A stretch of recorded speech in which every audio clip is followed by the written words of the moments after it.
Assalamualaikum warahmatullahi wabarakatuh. Innal hamdalillahi nahmaduhu wa nasta'inuhu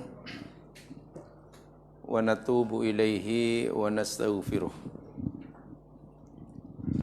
Wa na'udzu billahi min syururi anfusina wa min sayyiati a'malina. Man yahdihillahu fala mudilla lahu wa may yudlil fala hadiyalah. Asyhadu an la ilaha illallah wahdahu la syarika lah wa asyhadu anna Muhammadan abduhu wa rasuluh. Allahumma salli ala Muhammad wa ala ali Muhammad kama sallaita ala Ibrahim wa ala ali Ibrahim. Wa barik ala Muhammad wa ala ali Muhammad kama barakta ala Ibrahim wa ala ali Ibrahim fil alamin. Innaka Hamidum Majid. Rabbi shrah li sadri wa yassir li amri wa hlul 'uqdatam min lisani yafqahu qawli, amma ba'd. Didoakan mudah-mudahan sentiasa dirahmati dan diberkati oleh Allah Subhanahu wa taala. Allahumma amin.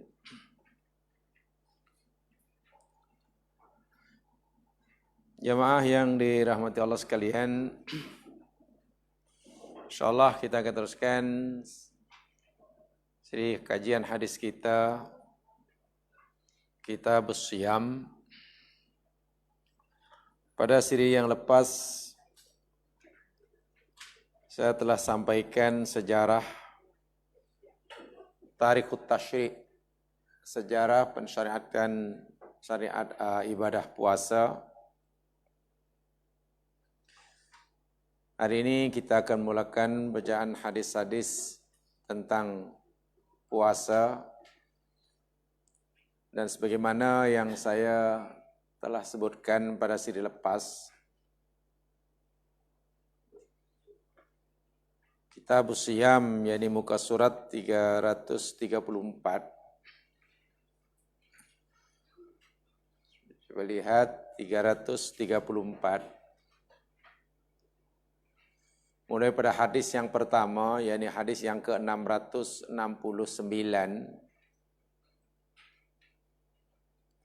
hingga hadis 674. Ini satu tajuk. Baru saya katakan ini satu tajuk, yakni berkaitan dengan bila seseorang itu wajib memulakan puasa.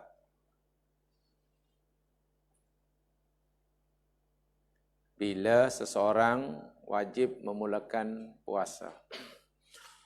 Mari saya bacakan hadis-hadis tersebut sebelum kita uraikan ke semua hadis tadi.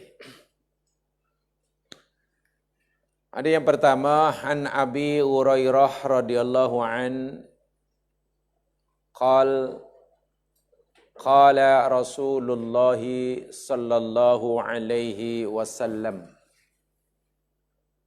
la tuqaddimu Ramadan bi sawmi yaumin wala yaumaini illa rajulun kana yasumu sauman falyasumhu. Hadis disepakati oleh Imam Al-Bukhari dan Imam Muslim.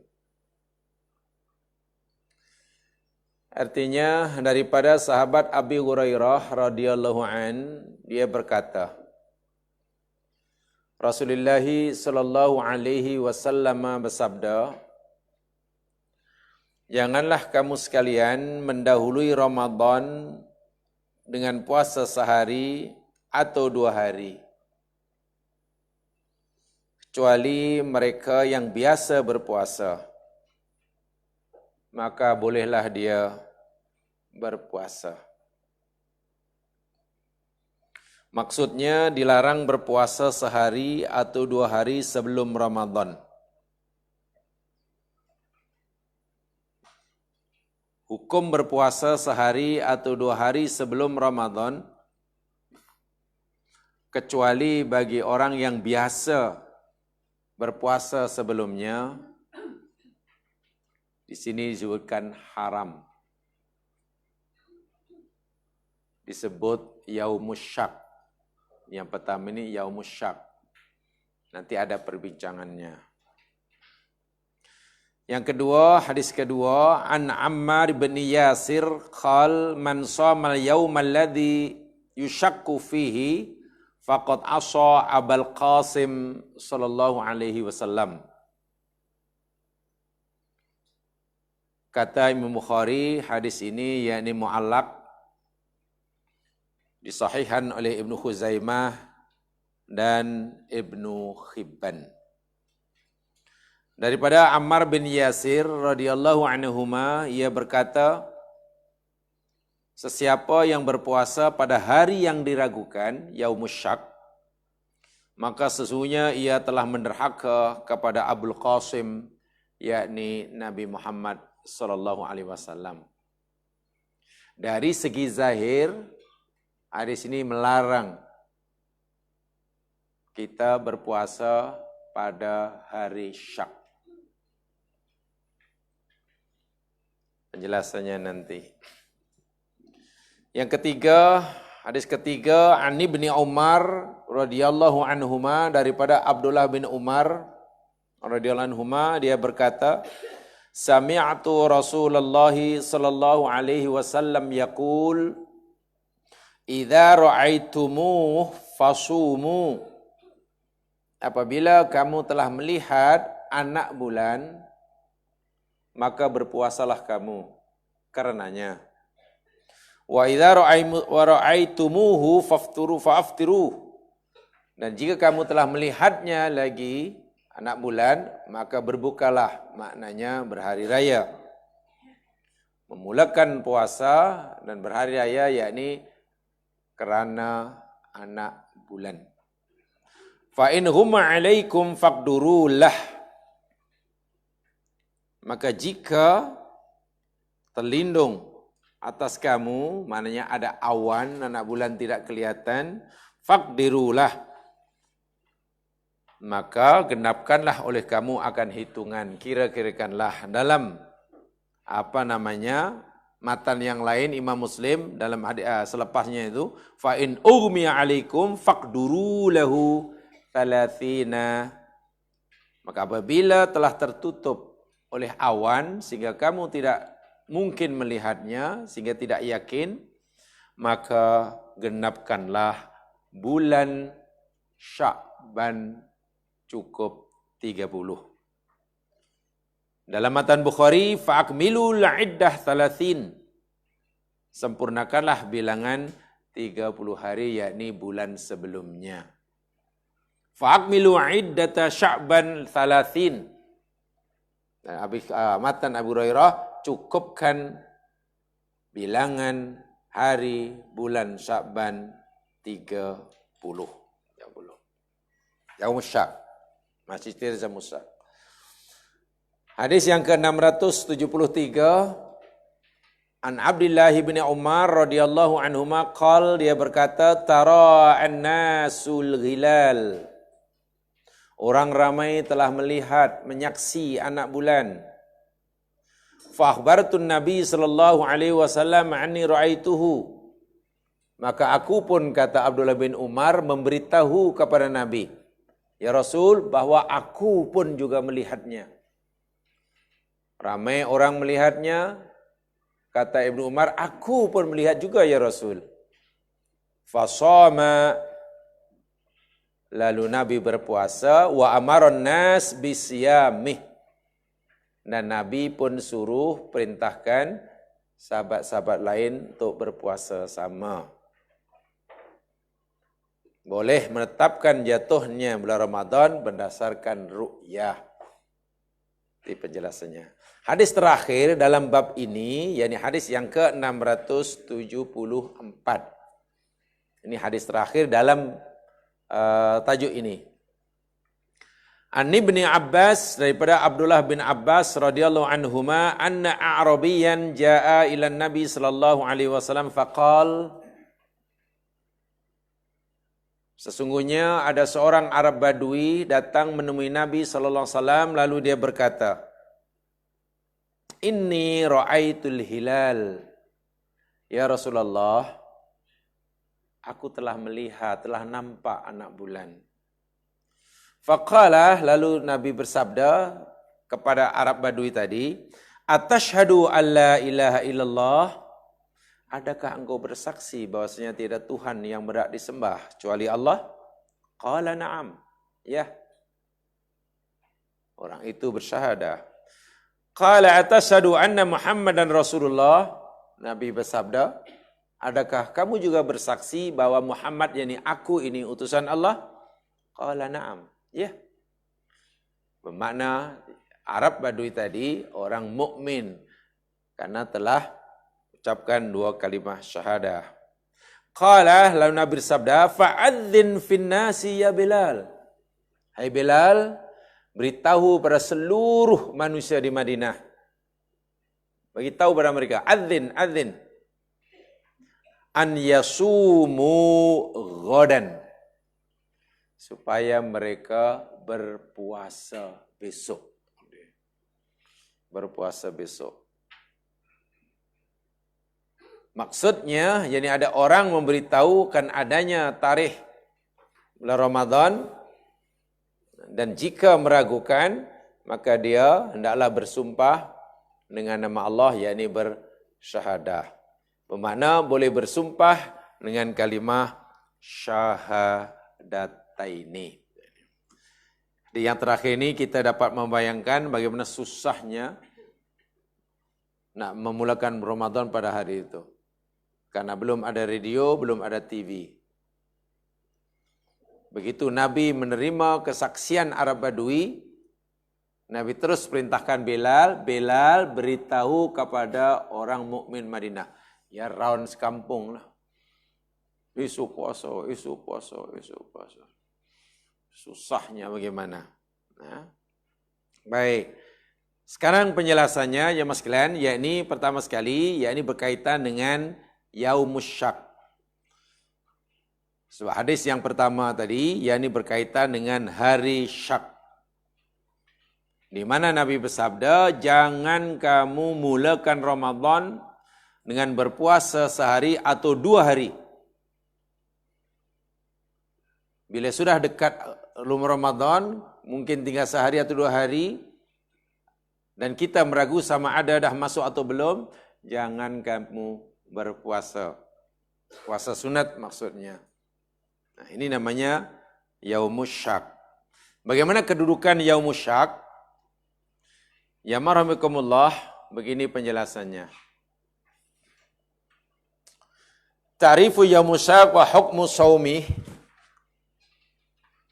Pengertian hari Syak dan juga hukum berpuasa padanya. Ini ada beberapa pendapat di kalangan ulama-ulama mujtahid. Apa yang disebut Yaumus Syak? Yaumus Syak yakni al-yaumut thalathun min Sya'ban idza lam tathbut fihi ru'yah thubutan syar'iyyan. Yaumus Syak, hari Syak ialah hari yang ke-30 daripada bulan Sya'ban apabila tidak tetap, tidak pasti munculnya anak bulan Ramadan secara pasti. Hari Syak, yakni hari yang ke-30 bulan Sya'ban, dan belum pasti, tidak pasti telah muncul anak bulan Ramadan. Syak, hari yang ke-30 sebab boleh jadi hari yang ke-30 bulan Sya'ban, boleh jadi anak bulan Ramadan sudah ada. Bila bulan Sya'ban umurnya hanya 29. Bulan dalam Arab, ada bulan Islam, kadang-kadang 29, kadang-kadang 30. Ini bulan Sya'ban sudah masuk yang ke-30. Tapi belum dapat dipastikan Anak bulan Ramadan nampak atau belum? Nah, hari yang ke-30 bulan Sa'ban itu namanya syak. Berbeza jika pada hari yang ke-30 bulan Sa'ban, anak bulan telah kelihatan secara pasti. Maka bukan syak, itu sudah masuk Ramadan. Ini bermakna bulan Sa'ban hanya 29. Itu maksudnya, syak. Itu pertama, pengertian yaumul syak. Ya. Hanafiyah berkata, yaumul syak wa akhiru yaumin min Sya'ban, ihtamala ayakuna min Ramadan. Madhab Hanafi berpendapat, hari syak yakni hari terakhir daripada bulan Sya'ban yang mungkin itu adalah hari pertama bulan Ramadan. Hari syak yakni hari terakhir bulan Sya'ban dan mungkin ia hari pertama bulan Ramadan. Serba mungkin. Jangan-jangan ini hari memanglah hari yang ke-30, tapi mungkin ini adalah satu Ramadan. Tak pasti. Wadzalika bi'anna yauma yaral hilal bisababi ghiyami lam yura lam yura al-hilal bisababi ghiyami ba'da ghurubi bi yaumi tasi' wal 20 min Sya'ban. Ya, mungkin kerana anak bulan atau kemungkinan kelihatan anak bulan terlindung oleh awan sehingga tidak dapat dilihat pada hari yang ke-29 bulan Sya'ban. Tidak mungkin dilihat. Tidak mungkin kelihatan. Pada hari yang ke-29 Sya'ban. Jadi esok ni macam mana? 30 ke atau sudah satu? Kan tidak. Masih, itu namanya syak. Pada hari seperti itu Nabi kata jangan berpuasa. Jarang kan kecuali tadinya Nabi menyatakan bagi orang yang dah biasa berpuasa sebelumnya. Katalah pada bulan-bulan sebelumnya telah membiasakan diri berpuasa Nabi Daud umpamanya. Sehari puasa, sehari buka, sehari puasa, sehari buka. Tiba-tiba nak puasa esok pula 30 Sya'ban. Ini puasa ke tidak? Puasa tidak. Sebab ni syak ni, hari syak ni. 30 Sya'ban. Nak menetapkan, anak bulan tak nampak. Sebab saya tadi, 30 Sya'ban tu kemungkinan. Betul itu hari yang ke-30 bulan Sya'ban, tapi mungkin juga hari pertama bulan Ramadan. Ini jika Nabi kata, jika terlindung. Yalah kalau sudah nampak, ya pastilah itu satu Ramadan. Sehingga Sya'ban hanya 29. Kecuali bagi orang yang dah biasa puasa seperti itu, maka hukumnya boleh. Tapi bagi orang yang tak membiasakan puasa sebelumnya, sepanjang bulan Sya'ban tak ada tergerak hati nak berpuasa. Entah macam mana keinginan berpuasa sangat kuat, bila masuk 30 Sya'ban, itu maknanya mengada. Sebelumnya tak pernah ada kehendak, niat untuk berpuasa. Tak macam mana. Saya pun heranlah, kenapa ya? Keinginan berpuasa ni, keinginan saya untuk berpuasa ni begitu kuat setiap kali 30. Macam mana orang lah. Perempuan tanya, boleh tak kita baca Al-Quran ketika kita sedang uzur, sedang haid?